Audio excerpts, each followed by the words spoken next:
Olá, eu decidi gravar esse vídeo como uma espécie de complemento para uma discussão que nós estamos tendo no curso de Cinema e Filosofia acerca de alguns textos do Stanley Cavell e do Martin Heidegger, falando sobre a nossa concepção de mundo moderna e, no caso do Heidegger, também pós-moderna, técnica.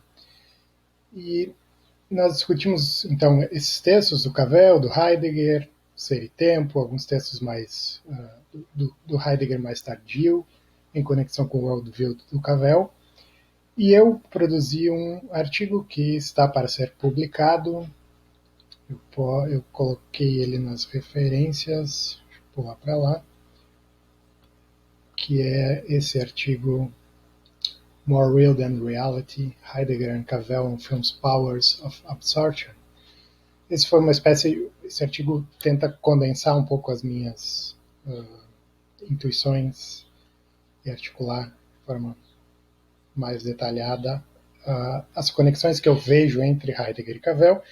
E no finalzinho desse artigo eu mencionei esse filme do Terrence Malick, The Days of Heaven, como um exemplo de filme que, num sentido heideggeriano, parece ser uma espécie de cinema mais poético. Eu tentei elucidar lá, a partir da terminologia heideggeriana, o sentido em que um filme pode ser poético.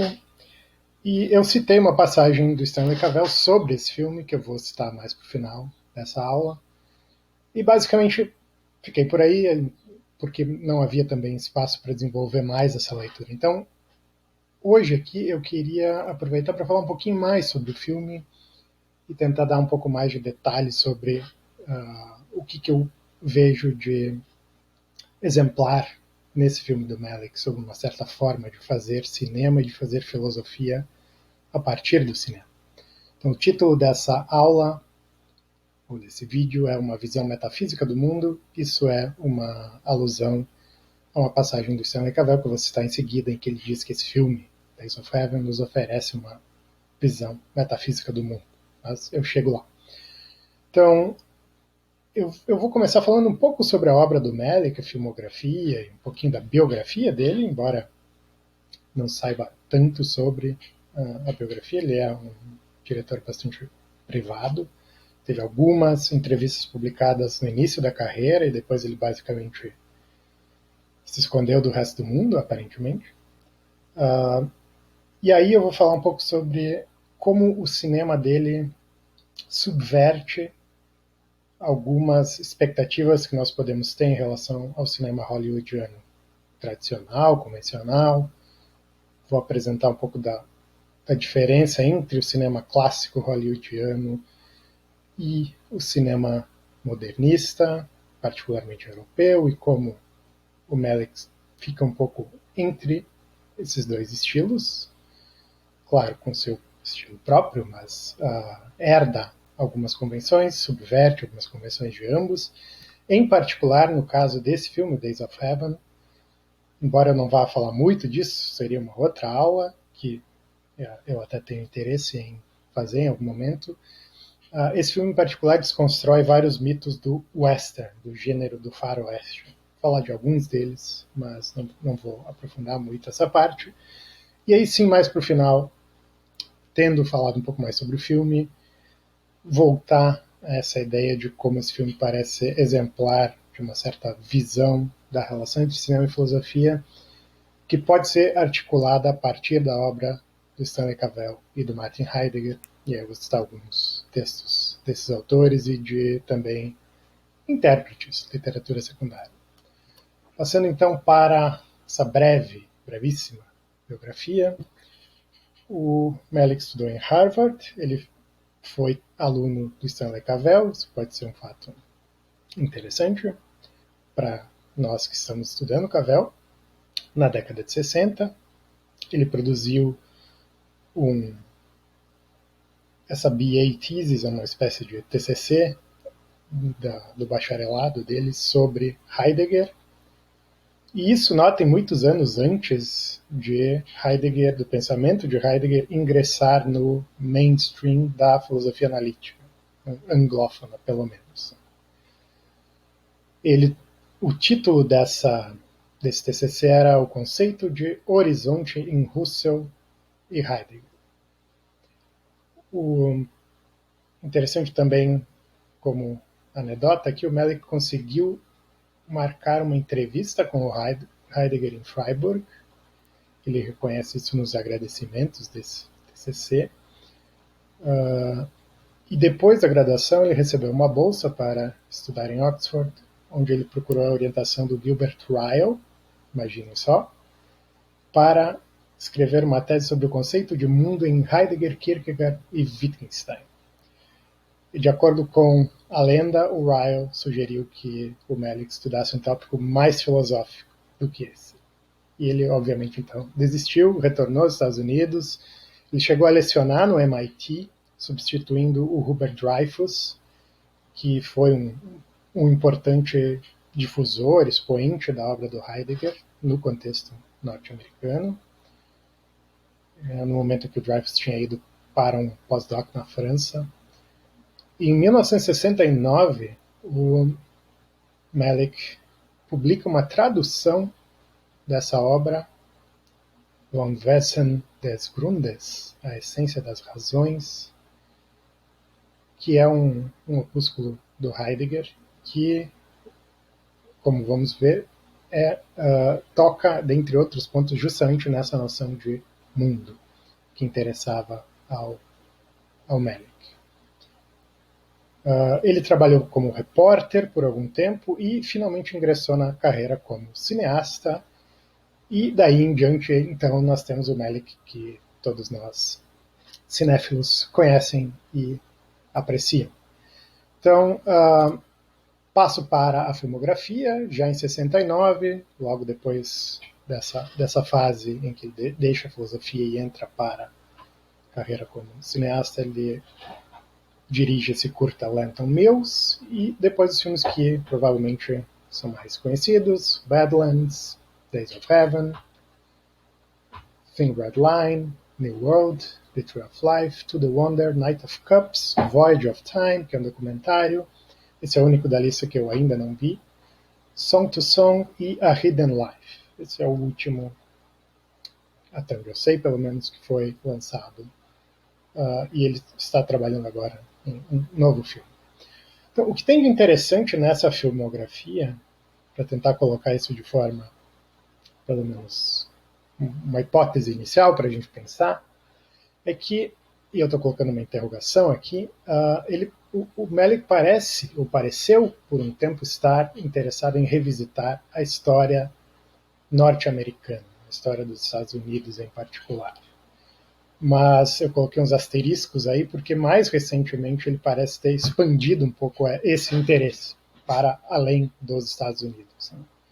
Mas pelo menos inicialmente a gente pode ver, eu coloquei aqui numa ordem, uma espécie de ordem, não na ordem cronológica de lançamento dos filmes, mas uma espécie de ordem histórica dos períodos sobre os quais cada um desses filmes trata.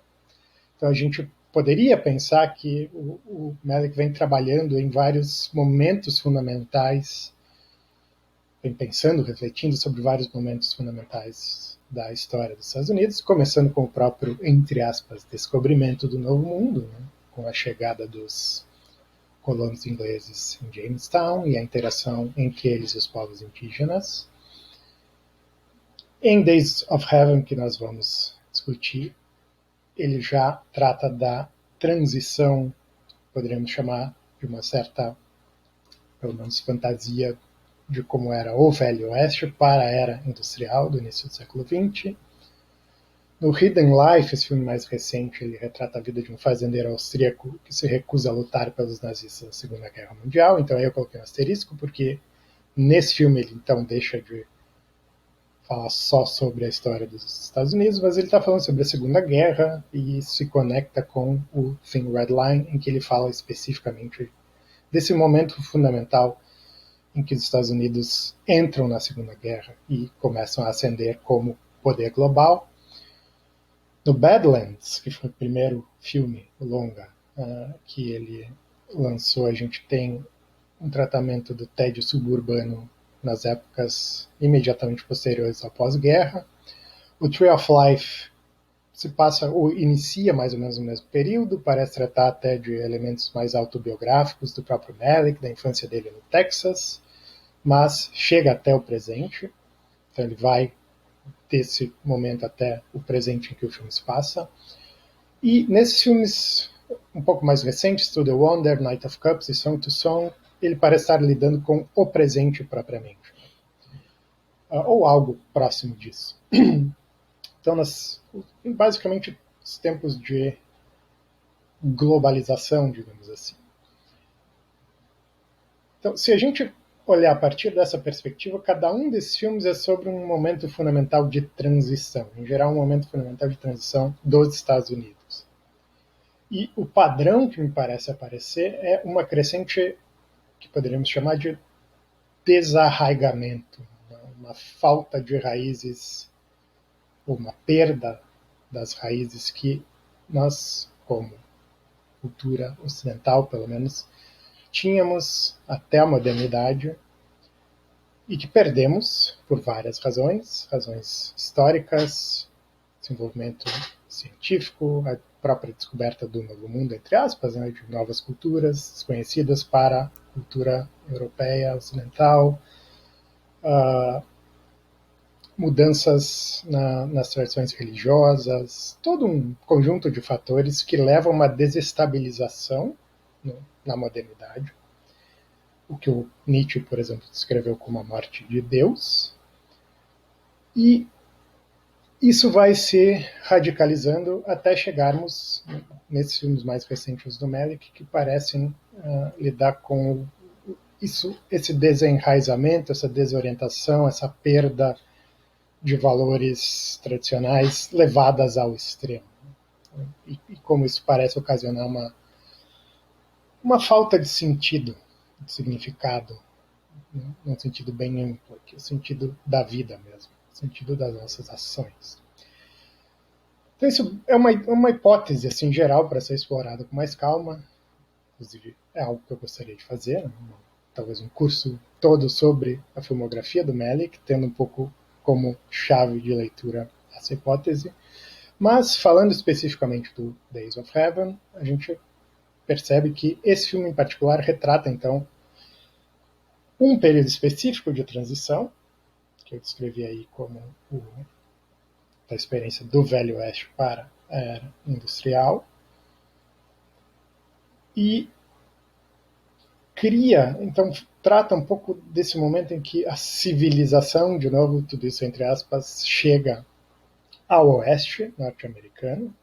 Alguns westerns, alguns faroestes tratam justamente disso, né, de como a chegada da tecnologia, especialmente na figura do trem, né, das estradas de ferro que conectam o leste com o oeste, trazem a civilização do leste, a antiga civilização em termos dos Estados Unidos, para essa nova fronteira.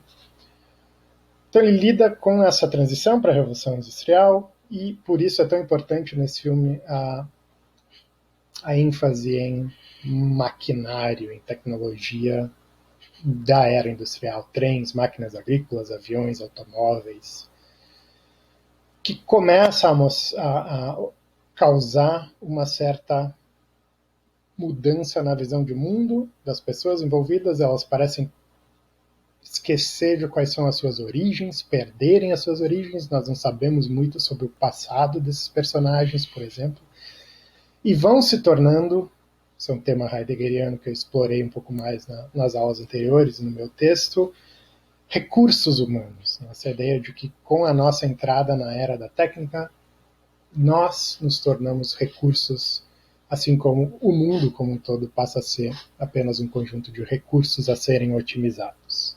Então essa é uma conexão interessante que eu vejo entre o Malick, esse filme, a filmografia do Malick, a obra do Malick como um todo, tratando disso que eu poderia chamar de colapso de uma certa visão de mundo moderna em transição para o que poderíamos chamar de uma visão pós-moderna ou tecnológica, usando uma terminologia mais ou menos heideggeriana, e as consequências disso para a nossa concepção do que é ser humano, das nossas relações humanas e assim por diante. Então, essa é a minha, digamos, hipótese de leitura geral. Eu vou citar aqui uma passagem que é usada como epígrafe do script, do roteiro desse filme, que eu acho que contextualiza um pouco isso. E eu selecionei aqui algumas imagens que eu acho que são interessantes para pensar nessa epígrafe. Então, cito: tropas de nômades varriam todo o país na época da colheita como uma visita de gafanhotos. Jovens imprudentes, belos, profanos, licenciosos, entregues à bebida, operários poderosos, mas inconstantes, briguentos e difíceis de gerenciar o tempo todo. Eles vinham na temporada em que o trabalho era muito e os salários eram altos, vestiam-se bem à sua maneira peculiar e faziam muito de sua liberdade de ir e vir. E aí segue a passagem. Contavam histórias da cidade, e as cidades todas eram como que selvas sinistras e venenosas, nessas histórias. Estavam marcados pelas batalhas, vinham de uma terra distante e desconhecida e se dirigiam ao norte, misteriosas como voos de gafanhotos, deixando o povo da pradaria ensolarada tão ignorante de seus verdadeiros nomes e caráteres como no primeiro dia de sua vinda. Então tem vários elementos aqui que eu acho que são interessantes, mas essa ideia de deslocamento, desenraizamento, a perda de raízes, a perda, o esquecimento das origens e, portanto, do passado, dos nomes, dos caráteres, em prol de um trabalho que é sazonal, também dura pouco tempo, é efêmero, e para sustentarem, como que são nômades que não têm outra razão para viver que não servirem como peças nessa grande máquina de produção agrícola e industrial.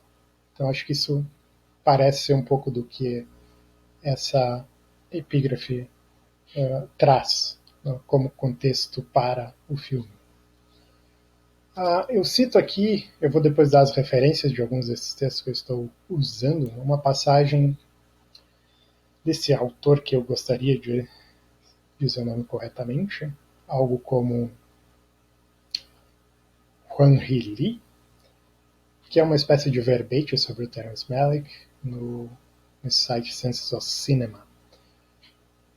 E a passagem que eu quero citar é a seguinte: Terence Malick é um diretor norte-americano, cujos filmes podem ser caracterizados como reavaliações radicais de compreensões atuais de conceitos cinematográficos como imagem e som, personagem e narrativa.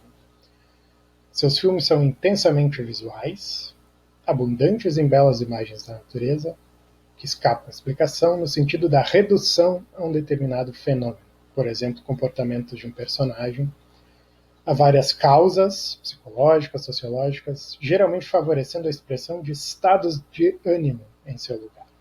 Articular as intenções por trás dessas opções seria tarefa em mãos na tentativa de dar sentido a seus filmes. Acho que é isso mesmo. Assim, acho que a nossa tarefa é entender a importância dos estados de ânimo, como que o Malick usa elementos cinemáticos da gramática do cinema, dispositivos, ângulos de câmera, iluminação, trilha sonora, formas diferentes de enquadrar, a aparição da natureza em momentos em que a gente não entende exatamente por que aparecem aqueles elementos da natureza, o que eles contribuem para a narrativa, se a gente pensar na narrativa de uma forma mais próxima à do cinema tradicional. Então, entender essa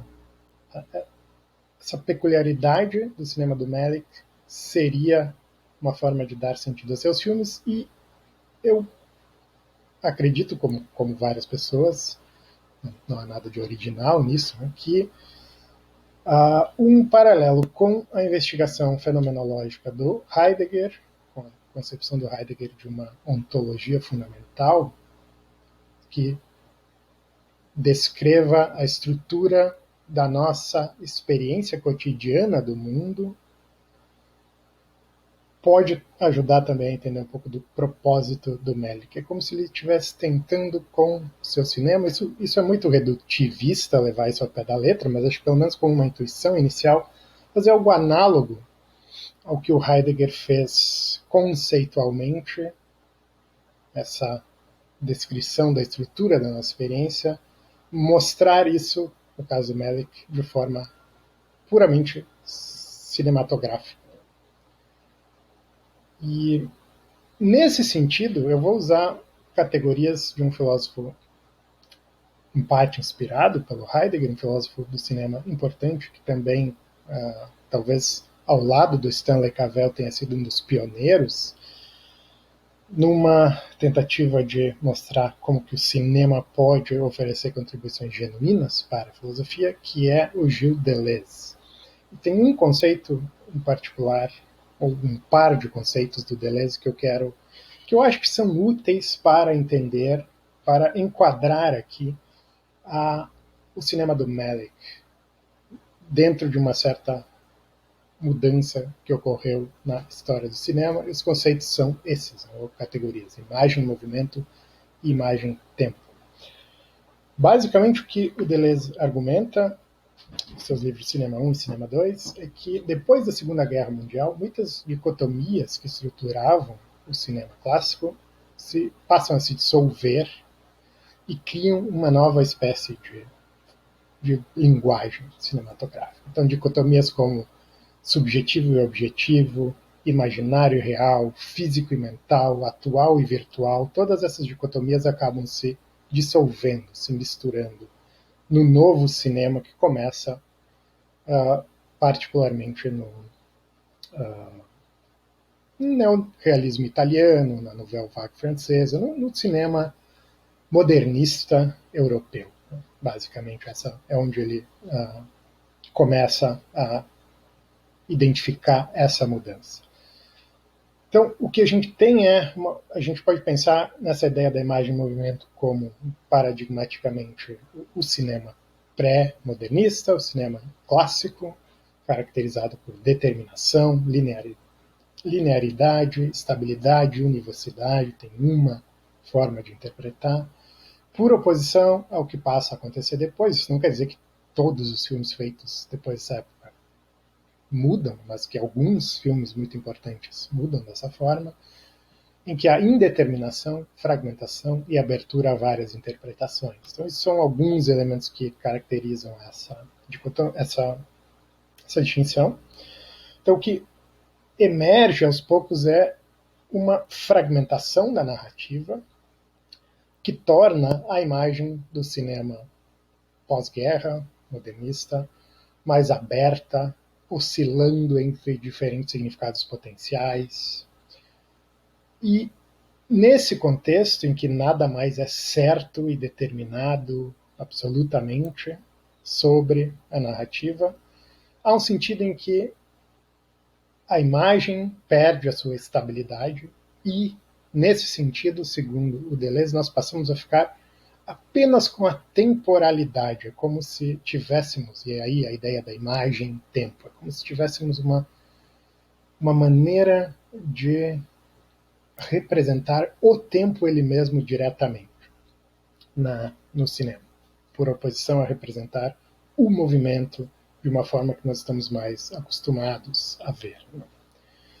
Então, não é que o movimento desapareça dos filmes, obviamente, continuamos tendo imagem em movimento, pessoas em movimento, etc., mas o movimento passa a ser subordinado ao tempo, por oposição a ser subordinado à ação. No caso do cinema clássico, nós temos o arco narrativo tradicional, há uma crise, protagonista, o conjunto de protagonistas precisam resolver essa crise, eles agem com motivações claras, tendo em vista um certo objetivo, que vai ser cumprido ou não ao final, mas há uma certa expectativa, nós sabemos para onde, a partir de um certo momento, né, para onde mais ou menos o filme está, a narrativa está se encaminhando. Uma coisa acontece depois da outra, de uma forma racional ou lógica, o que se segue do que faz sentido. Temos uma maneira de dar sentido ao mundo da narrativa que nós podemos interpretar de forma unívoca, assim por diante. Isso é o caso do cinema tradicional. Então, tentei resumir dessa forma: personagens são colocados em posições narrativas onde eles reagem a acontecimentos ao seu redor de uma forma compreensível, de uma forma que faz sentido, dadas certas expectativas que nós temos, e que formam a nossa, vamos chamar assim, a habilidade de interpretar esses filmes. Então, o cinema hollywoodiano clássico pode ser o exemplo paradigmático aqui, por oposição a um cinema em que personagens se encontram em situações em que elas são incapazes de agir ou reagir de forma direta a algo que acontece, levando ao que o Deleuze chama de um colapso no sistema sensório-motor, e aí a gente pode pensar no modernismo europeu, começando com o neorrealismo italiano, como examinando justamente situações mais dispersivas, sem links, relações causais fortes entre os eventos, que muitas vezes a gente sequer entende exatamente qual é a relação temporal, se algo que se passa depois na tela veio antes ou depois no mundo do filme. Então, para vocês que acompanharam outras aulas desse curso, a gente discutiu um texto do James Conant sobre o mundo do filme, em que ele apresentava justamente quais são as condições de unidade de um mundo cinematográfico. E ele basicamente, pelo menos implicitamente, estava falando aí das condições de unidade do cinema clássico, ou pelo menos primariamente ele mencionava exemplos do cinema clássico, claro que deixando em aberto a possibilidade de haver casos mais complicados. Ele explicitamente diz isso. Primeiro a gente tem que entender o caso mais simples para entender o caso mais complicado. Então, aqueles elementos que ele coloca aí sobre como nós interpretamos sequências, por exemplo, um flashback, nós temos indicações visuais de que, apesar do flashback aparecer, digamos, num momento posterior ao início do filme, ele pode tratar de um evento no filme que se passava antes no mundo do filme. Isso pode parecer um pouco confuso agora, se vocês não leram o texto dele, mas uma coisa é o tempo em que nós vemos as imagens se passando na tela, outra coisa é o tempo do mundo do filme. Mas o tempo do mundo do filme, uma vez que as regras sejam seguidas pelo diretor, pelos cineastas, e nós possamos interpretar a forma como essas imagens aparecem, nós vamos formar uma imagem unificada e ordenada corretamente sobre o que se passa no mundo do filme. O que acontece com essa passagem para o cinema modernista é que vamos perdendo esses elementos. Então eu falei um pouco também falei ou vou falar, dependendo de quem estiver me ouvindo, do filme Rashomon. No Rashomon, que é um filme da década de 50, e que isso começa a aparecer no cinema japonês também, nós temos um uso muito estranho de flashbacks, e diferentes flashbacks do mesmo evento, e nós temos uma dificuldade de entender o que exatamente aconteceu no mundo do filme. Então isso é um exemplo de colapso do sistema sensório-motor, né, nessa terminologia do Deleuze. Então temos um pouco, eu acho, essa distinção. Eu não vou usar muito essas categorias propriamente, de imagem, movimento, imagem, tempo, mas o que eu quero que fique registrado é um pouco essa mudança que ocorre num tipo de narrativa, num tipo de forma de apresentação do mundo do filme, que é mais coerente, linear, estável, unívoca, etc., determinada, com links causais claros, para uma concepção, uma forma de fazer, de apresentar mundos fílmicos mais indeterminada, mais fragmentada, mais aberta a várias interpretações. O Malick parece, em algum sentido, transitar entre essas duas possibilidades, né? Ele parece fazer filmes que, em geral, são filmes de gênero, ou que pelo menos herdam características de gêneros tradicionais do cinema hollywoodiano. No caso aqui do Days of Heaven, uma espécie de western de uma época um pouco mais posterior da transição para a era industrial. Em outros filmes, outros gêneros, né? Filme de guerra, por exemplo, no Thin Red Line. E ele usa essas expectativas genéricas que nós temos, né, do que acontece num certo gênero, mas ele, ao mesmo tempo, subverte algumas dessas expectativas, e, nesse sentido, ele vai mais para a seara do que o Deleuze chamaria de imagem tempo. Vou dar alguns exemplos em seguida. Aqui tem uma passagem do próprio Malick, de uma rara entrevista que ele deu em 79, em que ele fala um pouquinho do Days of Heaven, e diz que a intenção secreta dele era tornar a experiência do filme mais concreta e mais direta. E para a audiência, sou tentado a dizer, experimentá-lo como uma caminhada no campo, no interior. Você provavelmente vai estar entediado ou ter outras coisas em mente, mas talvez você seja acometido de repente por um sentimento, um ato, um registro original, singular, da natureza, né, por um retrato singular da natureza. Então, talvez seja uma boa pista para a gente pensar um pouco na nossa experiência desse filme, se ela é de fato mais direta, se nos sentimos como que em uma caminhada no campo, e o que isso significa exatamente? Qual é a diferença entre nos sentirmos uma caminhada no campo, que somos acometidos por sentimentos, talvez diferentes sentimentos em diferentes momentos, e a nossa posição como espectadores do cinema clássico tradicional, em que nós acompanhamos a história toda e as relações causais de um evento levando ao outro, o desenvolvimento dos personagens e assim por diante. Então, um exemplo em que o Malick parece subverter expectativas genéricas tradicionais, nesse sentido, transitar dessa categoria de imagem, movimento para imagem tempo, nos termos do Deleuze, é a desimportância do protagonista. Aqui tem uma passagem desse livro que eu vou dar referência depois, falando sobre o cinema do Malick e justamente comparando com o cinema clássico. E aí os autores dizem isso, né? No cinema clássico o protagonista é guiado por metas. O protagonista guiado por metas constitui a espinha dorsal da história, e a narração gradualmente revela a cadeia de causa e efeito retrospectiva dos acontecimentos que resultaram na concretização da meta. Então, ter metas, ter objetivos e deixar claro como que os protagonistas se direcionam, mas cada vez mais próximos de obter essas metas é fundamental. Isso no cinema clássico. O protagonista é definido por um conjunto bastante coerente de traços psicológicos, e sua ação e comportamento tendem a fluir naturalmente e previsivelmente desse conjunto. Até mesmo o mundo do cinema clássico parece feito sob medida para o protagonista e para os significados pelos quais o protagonista finalmente passa a representar.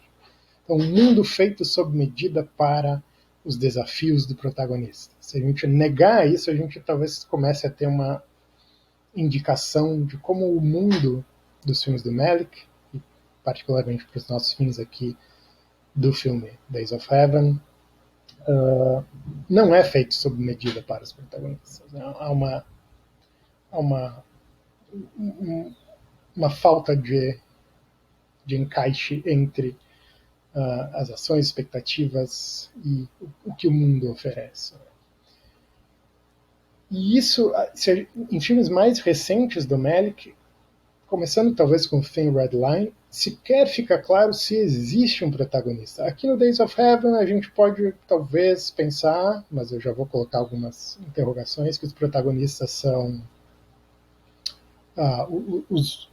o fazendeiro e o empregado, digamos assim. Mas a narração ela não é feita por nenhum deles. No Badlands também havia uma certa dissociação entre a narração e aquilo que acontecia. E aos poucos a narração vai se tornando cada vez mais desconectada do que, aos poucos eu digo na filmografia do Malick, né? A narração é mais desconectada do que a gente aparentemente vê na tela, da ação que nós estamos vendo. Então, talvez, conectando com aquela ideia anterior de uma estratégia heideggeriana, aqui talvez o Malick esteja mais interessado em retratar uma maneira de abertura ao ser, para falar em termos bem heideggerianos, que não é determinada completamente pelos objetivos dos personagens. Como se, num sentido mitológico, para falar como Cavell, os filmes do Malick expressassem uma relação da câmera com o mundo que não é necessariamente uma perspectiva humana. É como se a perspectiva humana fosse colocada em perspectiva, para colocar de uma outra forma.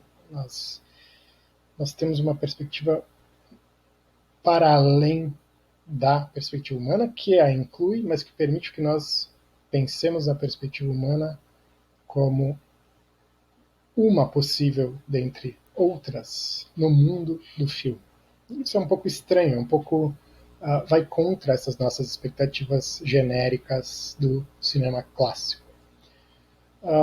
Depois eu vou dar alguns exemplos de sequências em que isso acontece, mas eu, por enquanto, ainda falando sobre essa subversão das expectativas do gênero, a gente tem uma primeira subversão que é justamente o contraste entre o homem do oeste e o renegado. Esses são tipos, talvez estereótipos, mas tipos no sentido que o Cavell fala no Worldview, dos types do cinema, que aparecem de forma recorrente nos faroestes.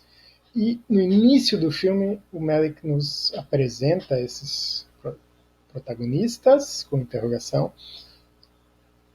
como que nos convidando a fisgar essa isca de que eles mais ou menos se ajustam a essa nossa expectativa, mas aos poucos nós vamos vendo que não é bem assim, que é mais complicado do que isso. Então é como se o Malick estivesse empregando de maneira consciente ou reflexiva esses arquétipos da história do cinema, particularmente do faroeste, e só vai funcionar a subversão por causa das nossas expectativas. Né? Isso pode ser feito de forma econômica, ele não precisa explicar muita coisa, porque ele vai pressupor que nós já conhecemos filmes desse tipo e nós mais ou menos temos uma inclinação de para onde ele vai, e aos poucos isso vai se mostrando falso. Então, inicialmente, a gente entra em contato com o Bill numa discussão violenta com o chefe dele, né, o Bill que é da direita, numa fábrica, que acaba possivelmente com a morte do chefe, eu acho que isso não fica absolutamente claro, e que leva o Bill a fugir da cidade para o campo. Então, nesse sentido, nós temos uma espécie de renegado urbano aqui, né? Saindo da confusão da cidade para ir ao campo. E por isso o Bill, eu coloquei ele ali com a motocicleta, mas em vários momentos do filme ele é associado com velocidade, barulho, com máquinas barulhentas, né? No caso da fábrica, com fogo. Em suma, assim, é como se ele representasse uma certa, talvez, violência da modernidade, no sentido da modernidade industrializada, da revolução industrial. Por outro lado, pensando em termos de arquétipos iniciais, né? Por outro lado, a gente teria o fazendeiro, que sequer recebe um nome, o que é significativo. Ele é o fazendeiro, basicamente, que é introduzido para nós também em termos um pouco, talvez poderíamos dizer, míticos ou mitológicos. A sua estatura é acentuada, por exemplo, nessa primeira screenshot que eu peguei aqui pelo ângulo baixo da câmera. A sua importância é afirmada por vários outros personagens, pelo padre, por exemplo, pelo seu braço direito, sujeito que está sempre ajudando ele. Ele parece, ou pelo menos essa eu acho que é uma forma de apresentar a nossa intuição inicial, ter uma relação privilegiada com a Terra, com os ciclos da natureza, com quando é, por exemplo, o momento certo para colheita, para plantio, etc.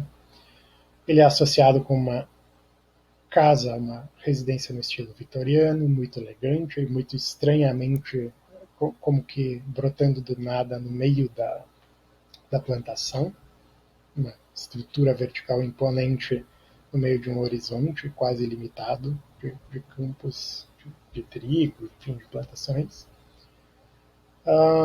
E assim como também em vários westerns, o fazendeiro é apresentado como um nobre solitário que enfrenta a notícia da sua própria morte com honra e com uma certa tranquilidade quase estoica.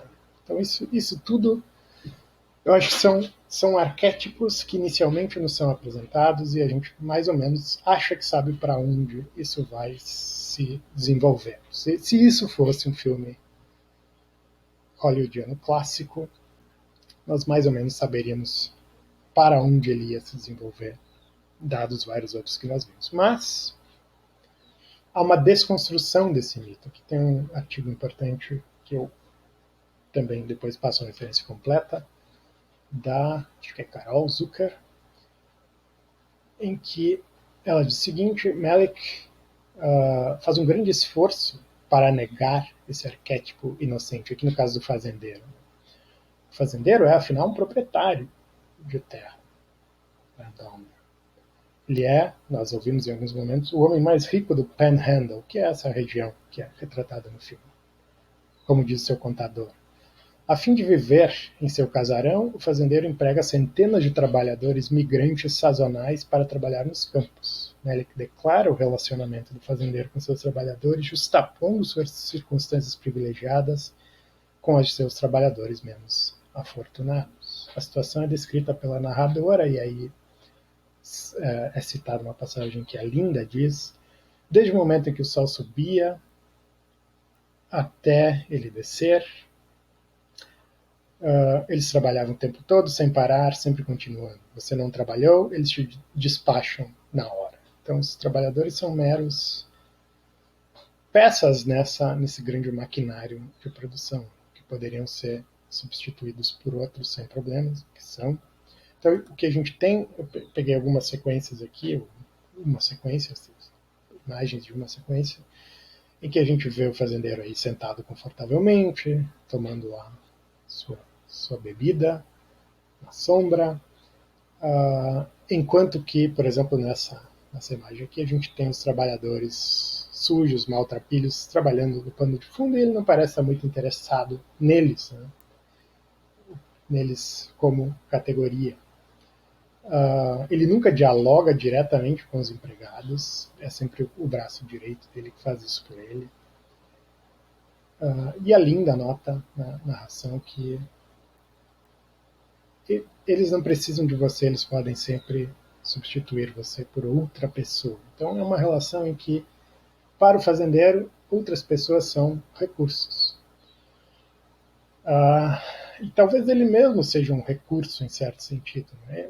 Qual é, se a gente pensar em qual é a razão dele para agir, né? Qual é o que ele toma como meta fundamental? A gente não parece ter uma resposta. Ele basicamente está aí, aparentemente, numa sequência, ano a ano, de plantação e colheita.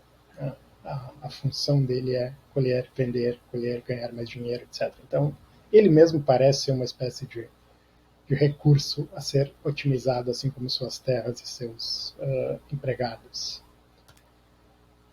Rapidamente, a gente tem também a desconstrução do mito da redenção do renegado. Né? Em vários filmes parecidos com o início desse filme, a gente tem esse renegado que foge, ele cometeu um crime, mas ele, aos poucos, faz alguma ação valorosa, salva alguém, aprende alguma coisa, amadurece e, nesse sentido, tem uma redenção simbólica de algum tipo. Não sei quantos de vocês conhecem, mas um exemplo que eu acho interessante comparar é o Stagecoach do do John Ford, um dos primeiros westerns do período falado, né, que ele dirige no Tempo das Carruagens, em português, e que é uma das primeiras aparições do John Wayne como um certo personagem que vai depois reaparecer em vários filmes do John Ford, em outros filmes de outros diretores também. O John Wayne aparece justamente como esse renegado, fugindo da cadeia, e aos poucos ele vai aprendendo na relação com várias pessoas, ou pelo menos nós vamos aprendendo a admirá-lo pelas suas ações, e no final ele foge da lei e tem uma redenção, indo para um novo mundo dentro uma nova fronteira dentro dessa nova fronteira, que é o Oeste. Ele vai para o México, onde ele vai poder viver uma vida livre, depois de ter, em alguma medida, se restabelecido como um ser humano digno de obter essa liberdade. Então, o Bill parece, ao longo do filme, aprender uma lição. Ele diz que, em algum momento, que ele não tem ninguém mais a culpar pela sua situação com a Abby, exceto a si mesmo, mas mesmo assim isso não o salva do final trágico. Então não há uma redenção propriamente, ou há uma indicação de que talvez ele vai se redimir, mas aí a gente tem essa frustração e ao final ele também morre. E interessante então que as duas mortes, não vou ler a passagem toda aqui, mas as duas mortes são completamente desglamorizadas. O fazendeiro morre com uma chave de fenda fincada no peito, e é uma sequência muito rápida e confusa, meio atrapalhada, não tem nada de digno nessa morte, nem na morte, nem digamos, do ponto de vista do fazendeiro, a morte não é digna, mas tampouco é digna a forma como o Bill efetua essa morte. E o Bill, ele mesmo, é caçado como um animal não humano lá, mas para o final do filme, baleado nas costas, né, tentando fugir. Então essas mortes não são heróicas, não são honradas e não são nem assim minimamente estilizadas. Elas ocorrem bem de uma forma quase que sem nenhuma grande atenção da câmera, do diretor naquele momento. Elas ocorrem e rapidamente a gente passa para outra sequência. Então isso vai contra também várias expectativas genéricas. Se o herói morre, a morte tem que ser muito glamourizada, heróica, estilizada, etc. Isso é o que a gente esperaria. Então, são exemplos, dentre vários outros, dessa maneira em que o Malick desconstrói alguns elementos do cinema clássico. E aí, tendo dado esses exemplos, eu vou falar um pouco mais de uma possível relação entre ele e o Heidegger e depois o Cavell. E aqui um texto que é importante nessa minha leitura, que eu cito no meu artigo também, é do, esqueci o primeiro nome agora, mas do Fosner, o que é o cinema heideggeriano, tá? Nessa New German Critique, 2011. Então, particularmente, eu acho que as noções heideggerianas de ser no mundo e de abertura ao ser são noções que aparecem já no Ser e Tempo, ajudam a entender aspectos importantes do cinema do Malick. Eu não acho que a gente deva, acho que é sempre problemático, reduzir uma autoria no cinema a um filósofo, né? Seria usar justamente o filme como ilustrando um problema. Eu acho que tem algo de muito original na forma como o Malick faz isso, mas eu acho que pelo menos, no mínimo, como uma escada para ser jogada fora, assim, para a gente começar a pensar no que poderia ser o análogo cinematográfico, cinemático dessas noções articuladas por esses conceitos em Heidegger, eu acho que isso é útil. Então, tentando fazer uma espécie de supletivo muito rápido aqui. O que é mundo? A gente viu que o Melick pretendia, o que é mundo na acepção heideggeriana, ser no mundo, etc. O Melick pretendia fazer uma tese de doutorado sobre a noção de mundo. E na introdução dessa tradução que ele fez do texto Heidegger, o Melick diz que esse texto trata, sobretudo, do conceito de mundo. Mundo, o Melick também... Bom, isso aqui é a minha paráfrase. Né? O que é mundo? A gente pode pensar em mundo como uma condição de possibilidade para a compreensão do ser. Né? Ou o mundo é um aspecto da nossa relação com o ser. Estar no mundo, essa relação fundamental, envolve uma abertura do sujeito e uma certa forma de o ser nos aparecer. O mundo é esse horizonte de significado que permite uma certa compreensão do ser.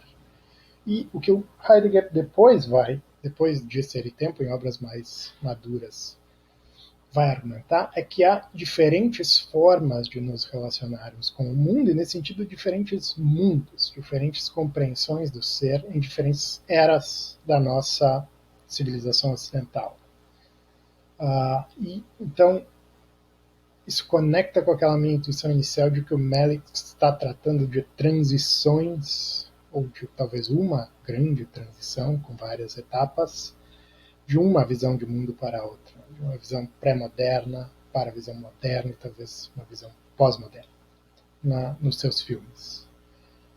E que era talvez o interesse dele na sua tese de doutorado, e o Melick conecta essa noção, não sei se isso vai ser útil para vocês ou não, mas se vocês conhecem Kierkegaard ou Wittgenstein, a noção de mundo em Heidegger com a noção de esfera de existência em Kierkegaard e forma de vida em Wittgenstein. Basicamente, eu acho que eu tento resumir o que tem de comum aqui. Nos três casos, mundo em Heidegger, esfera de existência em Kierkegaard e forma de vida em Wittgenstein, o que esses autores estão descrevendo com esses conceitos são condições de constituição do significado, num sentido bem amplo de significado. No caso Wittgenstein, por exemplo, ele vai dizer que o significado de palavras é dado pelo uso que nós fazemos das palavras, e esse uso pode ser expresso por meio de critérios gramaticais que, em última instância, vão depender das nossas práticas, das nossas formas de vida. E formas de vida podem ser diferentes, diferentes culturas podem ter diferenças importantes em suas formas de vida, que vão, portanto, podem, potencialmente gerar diferenças de significado. Então, esse é uma forma de pensar também na noção de mundo em Heidegger. É um horizonte de significado. E aqui é também o Melick, nessa introdução da tradução, e diz que o Heidegger quer ler a nossa compreensão do mundo a partir da maneira como nos comportamos em relação às coisas dentro dele. Então, no caso do Heidegger, o que a gente tem é uma investigação que a gente poderia chamar de nossas ações pré-reflexivas, das atividades que nós fazemos, desempenhamos, previamente a uma conceitualização específica, por exemplo, dada pelos diferentes filósofos. Uma tentativa de voltar a uma compreensão mais originária da nossa relação cotidiana com o ser.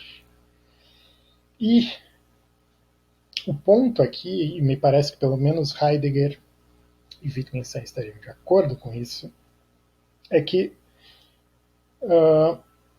nós vamos nos tornar mais conscientes dos limites das condições para o significado, das convenções que governam o nosso uso, das regras por trás desse uso, das suposições envolvidas no uso, quando há um colapso no nosso mundo. Quando O Cavell coloca isso na sua leitura do Wittgenstein como a ameaça do ceticismo em relação ao ordinário. Quando acontece uma quebra, por exemplo, o caso famoso no Wittgenstein, quando o professor ensina o aluno a somar mais 2, há uma expectativa de que ele vai produzir resultados como os que nós normalmente produzimos, mas o aluno sistematicamente produz um outro resultado. E a gente tem aí uma quebra de expectativa. E aí, nesse momento, nesse pequeno colapso de mundo, do mundo matemático, ou do mundo do ensino da matemática, nós vamos ser levados a nos questionar pelas condições de possibilidade do aprendizado, do cálculo, etc. Então aí nós vamos nos tornar mais conscientes de algo que sempre estava implícito nas nossas práticas, mas que por ser tão familiar, nós não nos damos conta normalmente. Então é necessário um esforço de dar um passo atrás e olhar para as nossas práticas a partir de uma perspectiva de questionamento. Isso é o que tanto Heidegger quanto Wittgenstein, a sua maneira, tentam fazer. Né? E aí é que os contornos do mundo, ou no caso Wittgenstein, da gramática, apareceriam aos poucos. Isso é uma tarefa talvez infinita, né? Mas que, pelo menos no caso do Wittgenstein, claramente é. Do segundo Wittgenstein. O Wittgenstein Tractatus há controvérsias. O Heidegger, no Ser e Tempo, também parecia ter uma expectativa de apresentar essa estrutura da nossa experiência de uma vez por todas e também acaba mudando de ideia. Mas isso são detalhes que a gente não precisa entrar, eu acho. O que a gente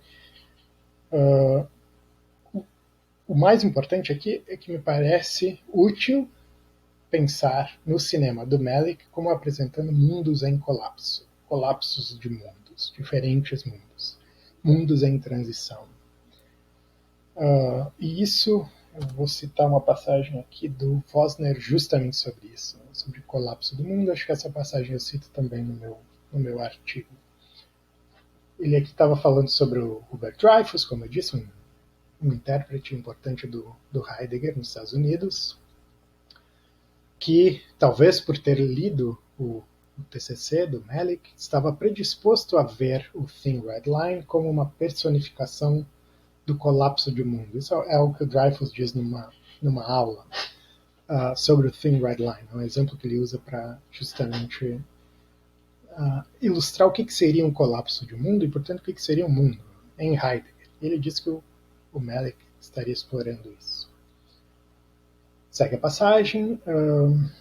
De fato, aliás, pois nesse TCC, Malick, interpretando Ser e Tempo, afirma que o temor marca o colapso do mundo. Então, isso seria uma citação do TCC do Malick. O temor marca o colapso do mundo. De fato, Heidegger pensou que a angústia era o que colocava em questão todas as nossas suposições cotidianas sobre o mundo que nos rodeia e, talvez, mais importante, sobre o nosso lugar no mundo. A experiência de colapso do mundo é equivalente à percepção de que o centro não sustenta mais, que o entendimento compartilhado, que define o nosso espaço de significado e compreensão, não existe mais. Mas isso é um perigo inescapável porque os nossos mundos estão sempre mudando. Só um minutinho.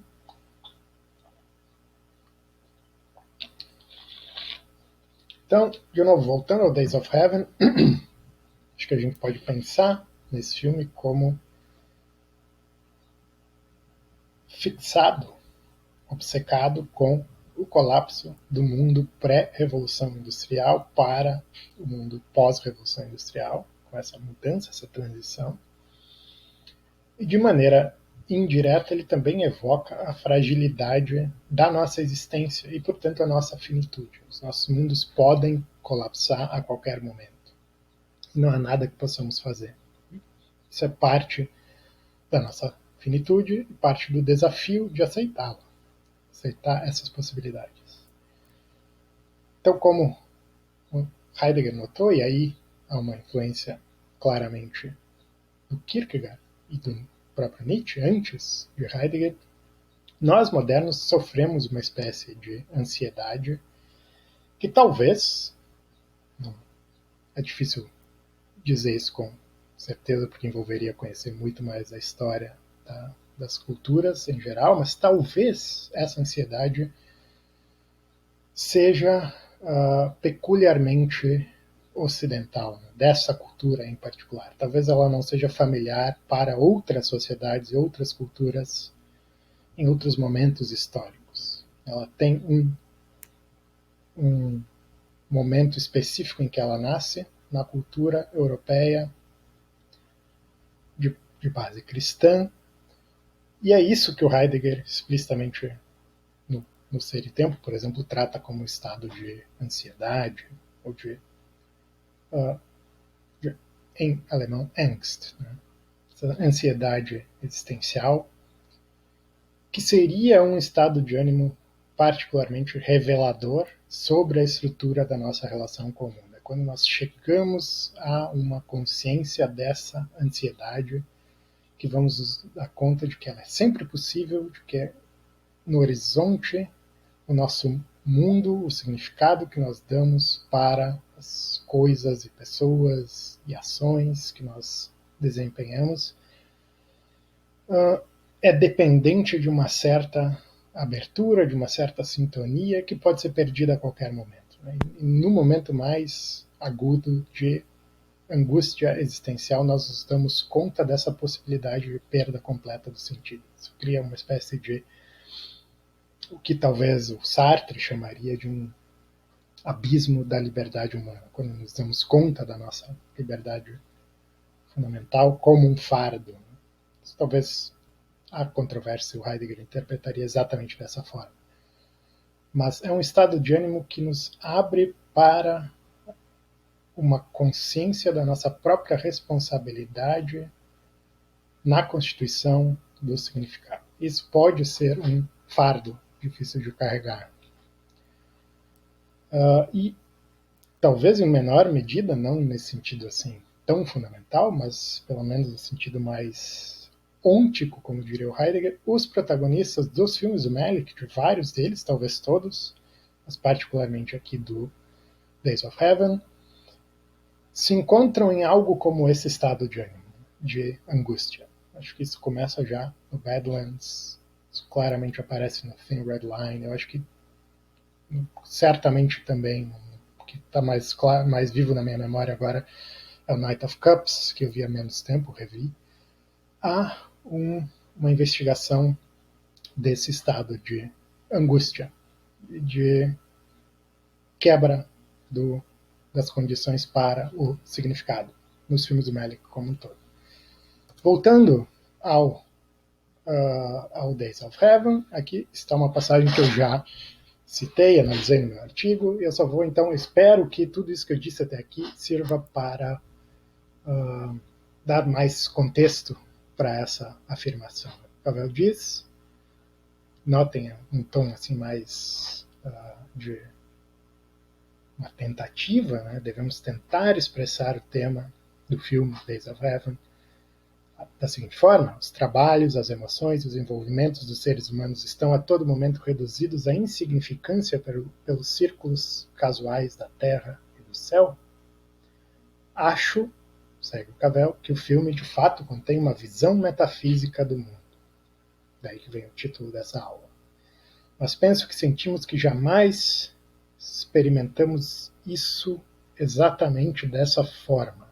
Essa cena da existência humana, chamemo-la de arena, entre a terra ou os dias e o céu, realizada dessa forma, exatamente dessa forma no cinema.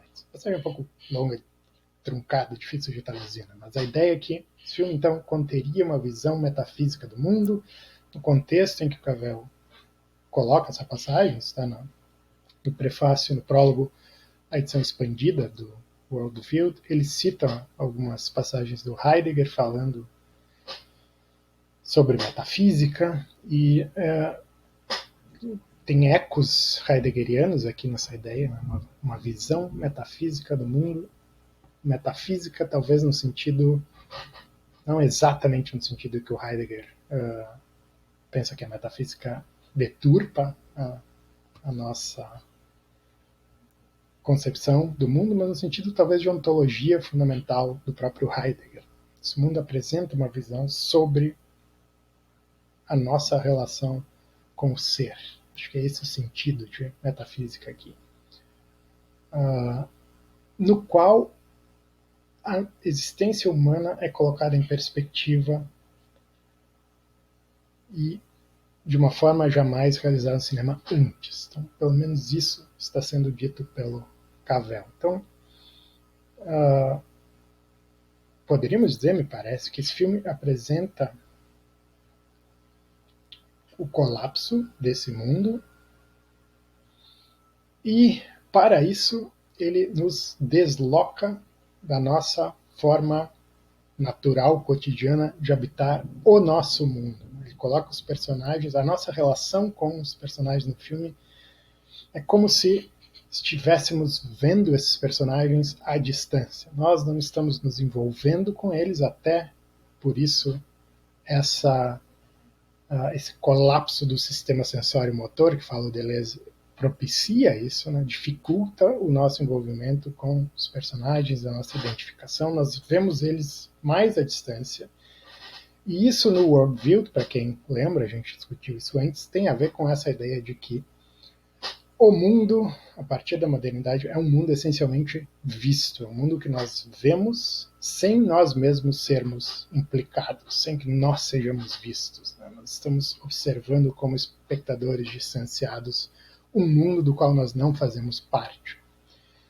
E aí eu peguei algumas outras passagens do Cavell e uma passagem do Vosner que eu espero ajudem a dar um pouco mais de carne para essa ideia. São passagens que a gente já discutiu, que eu cito no artigo também, então para quem tiver curiosidade, se estiver vendo esse vídeo sem esse contexto, talvez tenha uma olhada nessas passagens no Worldview do Cavell, pelo menos, e tem algumas aulas que eu já tratei disso. Mas o Cavell diz, por exemplo, que a tela do cinema supera a nossa distância fixa. Ela faz com que o deslocamento apareça como nossa condição natural. Então, a nossa condição como espectadores do mundo de um filme nos é experimentada por nós como se fosse a nossa condição natural, como se fosse a nossa condição ao vermos o nosso mundo ele mesmo. Nesse sentido que o Cavell diz que o cinema é uma imagem em movimento do ceticismo moderno, de uma visão cética da nossa relação com o próprio mundo. E aí uma passagem do Vosner: ao externalizar o mundo para nós, o cinema nos alivia do fardo de fazer o mundo, constituir o mundo. O ônus da liberdade humana, que, como Heidegger sugeriu, na Essência das Razões, era o fundamento infundado do Dasein. Dasein, como vocês sabem, é o termo que o Heidegger usa para se referir à nossa forma de existência, como essa abertura ao ser, o ser aí, literalmente. Então, o cinema externaliza o mundo para nós e assim nos alivia do fardo de fazer o mundo. Esse é o fardo que nós passamos a sentir a partir da modernidade, segundo o próprio Heidegger e, acredito, segundo o Cavell. E talvez o Malick esteja refletindo sobre esse fardo também. Mais umas passagens do Cavell: a nossa forma de estabelecermos uma conexão com o mundo é vendo, tendo visadas dele, a partir da modernidade. A nossa condição se tornou uma na qual a nossa forma natural de percepção é ver, sentindo-nos não observados. Está uma chuva forte agora que eu não sei se está atrapalhando aqui. Nós não tanto olhamos para o mundo, como olhamos para ele de fora, como que atrás do nosso próprio eu.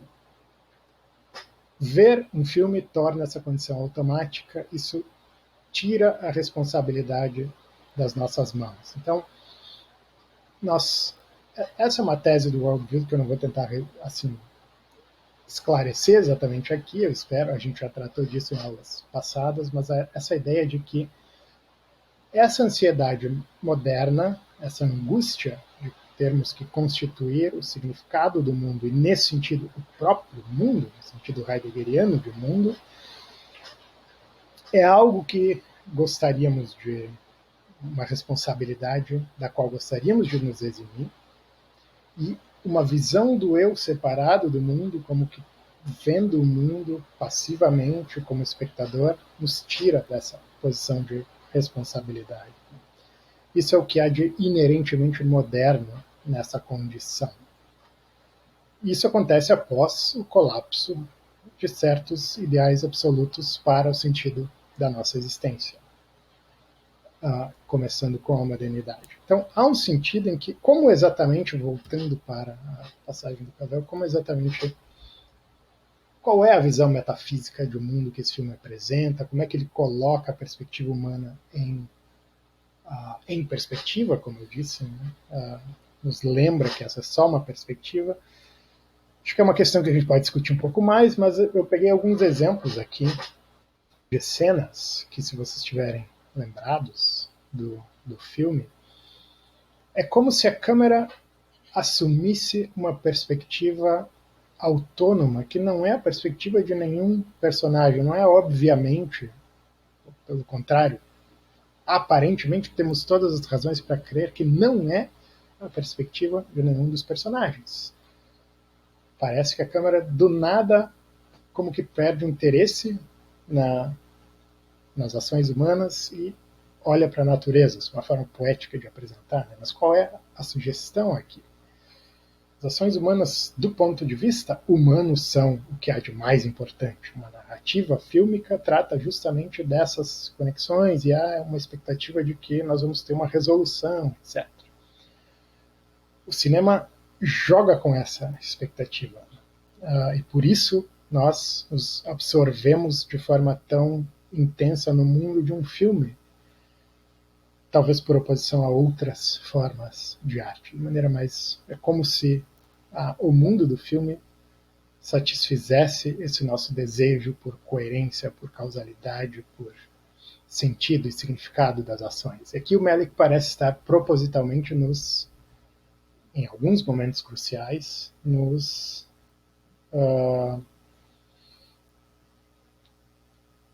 como subvertendo essa expectativa, justamente, né? Nos apresentando outra forma de olhar para o mundo na qual as nossas ações e motivações humanas não são tão centrais.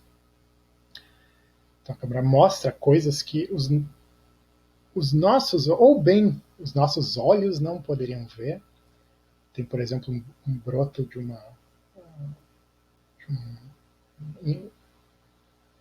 sei lá se é de trigo ou que é um broto que a gente vê se desenvolvendo, né? Pegando isso nos filmes mais recentes do Malick, no Tree of Life, por exemplo, tem aquelas sequências em que a gente vê uma progressão desde o início do universo até os dias atuais, em câmera acelerada, né? Isso é algo que claramente nós, seres humanos, não poderíamos ver ao olho nu. É uma criação do cinema. Ou é algo que nós não esperaríamos que fosse o foco de interesse de um ser humano envolvido com essas sequências. E, portanto, não esperaríamos que fosse o foco de atenção do diretor, mitologicamente falando, se isso fosse uma narrativa tradicional. O foco de atenção deve ser algo que contribui para o desenvolvimento da narrativa num filme tradicional. De novo, lembrando Conant sobre essa mitologia fundamental do mundo de um filme, como se a perspectiva da câmera fosse a perspectiva ideal que nos apresenta a melhor, em algum sentido, imagem para avançar a narrativa, né? Como se a câmera fosse esse ponto de vista mágico, essa janela para o mundo do filme que pode assumir a perspectiva ideal, que pode, num certo momento, ser a perspectiva de um ser humano, ou de outro, ou de nenhum, mas que, no todo, vai contribuir para que a gente entenda a sequência de ações e a resolução daquela crise e assim por diante. O Malick foge disso em momentos cruciais, cada vez mais, conforme ele vai avançando na sua filmografia. Então, a moral da história é que, em vez de tentar construir uma narrativa eficiente nos termos do cinema clássico, ele apresenta essas relações mais como mudanças de estado de ânimo, como se não necessariamente a mudança de estado de ânimo de um ou outro dos protagonistas, mas como se o filme tivesse certos estados de ânimo, como se o estado de ânimo do filme fosse variando aos poucos, né? Ou da câmera, falando assim nesses termos mitológicos, de novo. E mudando talvez junto com as estações, em sintonia com o cosmos, mas que é algo que vai além dos nossos interesses humanos em particular.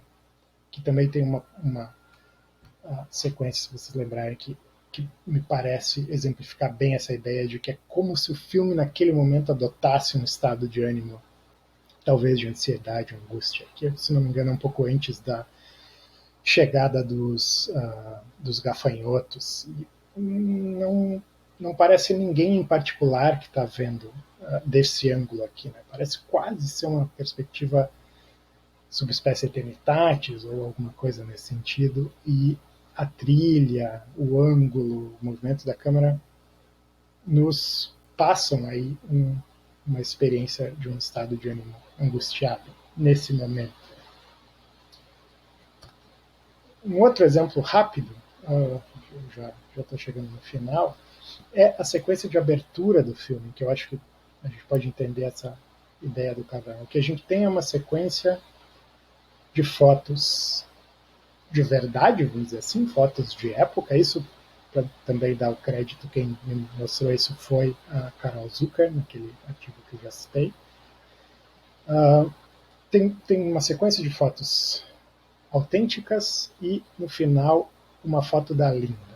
Talvez passe muito despercebido na primeira vez que a gente vê o filme, nós ainda não conhecemos a Linda, mas o que seria a indicação aqui?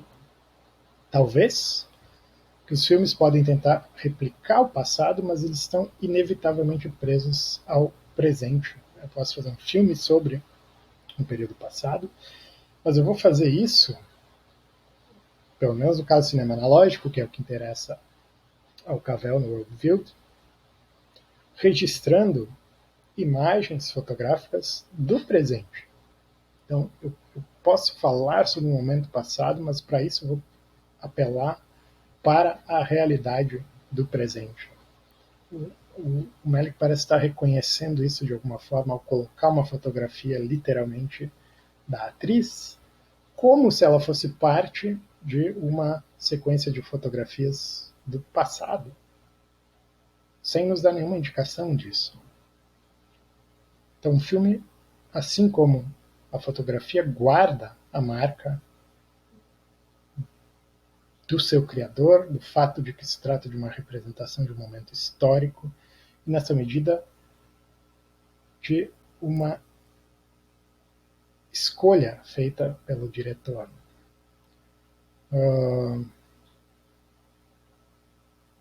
E já aí, então, há um início de quebra de expectativas. É como se a gente fosse ver um filme puramente de época, é o que essas fotos parecem sugerir. Mas talvez não. Pelo menos essa é uma hipótese. Né? Por que essa foto da Linda misturada com essas fotos de época? Tem algo como uma construção especificamente cinematográfica de um mundo que vai fazer sentido para um espectador no presente, embora seja uma projeção de um mundo passado. Então eu acho que eu vou terminar com essa passagem também do Lee, que fala um pouco sobre o interesse na existência de um mundo. Acho que também nos ajuda a entender. E aqui no final da passagem cita o Cavell também. Né? Cita não, mas faz uma alusão àquela passagem do Cavell que eu citei anteriormente. Então, ponto é o seguinte, pode-se dizer, tomando emprestada a frase de Wittgenstein, que os filmes de Malick não estão interessados em como o mundo é, ou no que é verdadeiro, mas em que ele é, no fato de que o mundo é. não em como ele é, mas o próprio fato de que ele é, o fato estranho da sua existência a ela mesma. Days of Heaven talvez não possa ser descrito com mais precisão do que escrevendo, como Cavell fez, justamente, como uma certa forma de realização do local das paixões e tragédias humanas, supervisionada pelos deuses e pelo cosmos, onde tudo, humano ou não humano, tem o seu lugar. Então, a ideia aqui é que o Days of Heaven estaria apresentando uma visão metafísica do mundo, no sentido em que ele coloca a perspectiva humana dentro de uma perspectiva mais ampla, em que nós estamos simplesmente maravilhados pela própria existência do mundo, pelo próprio fato de que o mundo existe. Eu acho que isso é uma boa indicação. Assim, tem algo como um maravilhamento com o mundo, não necessariamente com o mundo humano apenas, mas o mundo humano, obviamente, é parte do mundo mais amplo que interessa aos filmes do Malick. E, então, com isso, eu termino e aqui estão as referências que eu usei. E é isso por hora. Muito obrigado pela atenção. Até mais.